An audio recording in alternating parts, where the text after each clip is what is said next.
माता सीता को अपनी पवित्रता क्यों साबित करनी पड़ी थी। माता सीता का चरित्र किसी से छिपा नहीं, लेकिन जो काल में पहले से ही लिखा गया हो उसे स्वयं भगवान भी नहीं बदल सकते।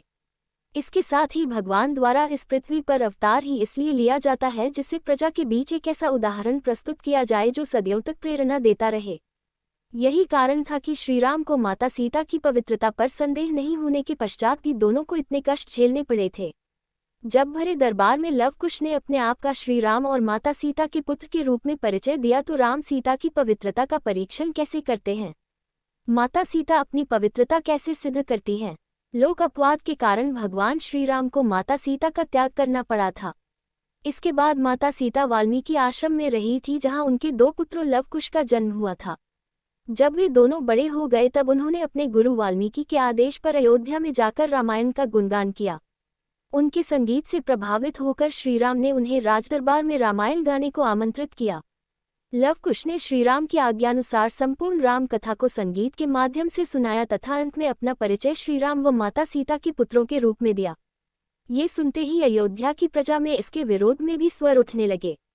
चूंकि राजा को कोई भी निर्णय प्रजा के मत के अनुसार ही लेना होता है, इसलिए श्रीराम ने स्वयं माता सीता की पवित्रता पर कोई संदेह न होने के बाद भी उनसे पुत्र होने का प्रमाण मांगा। इसके पश्चात गुरु वाल्मीकि तथा माता सीता अयोध्या के राज दरबार में पहुंचे। वहां गुरु वाल्मीकि ने बहुत प्रयास किए जिससे माता सीता को अपनी शुद्धता का प्रमाण न देना पड़े। उन्होंने पूरी सभा के सामने माता सीता की पवित्रता को माना तथा कहा कि यदि उनके आचरण में कोई भी त्रुटि है तो उनकी अभी तक की तपस्या का कोई भी फल उन्हें न मिले। भगवान राम ने स्वयं खड़े होकर महर्षि वाल्मीकि जी से क्षमा याचना की तथा उनके द्वारा कहे गए कथनों को सत्य बताया। उन्होंने ये भी कहा कि उन्हें पूर्ण विश्वास है कि माता सीता पवित्र है तथा लव कुश उन्हीं के पुत्र हैं, लेकिन फिर भी लोक अपवाद को ध्यान में रखकर माता सीता को स्वयं अपनी प्रामाणिकता की शपथ लेनी पड़ेगी जिससे प्रजा में कोई भी विरोध का स्वर न रहे।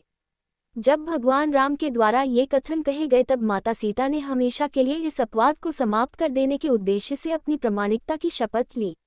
उन्होंने कहा कि यदि वह शुद्ध है तथा लव कुश उनके तथा श्रीराम के पुत्र हैं तो ये धरती अभी फट जाए तथा वह उसमें समा जाए।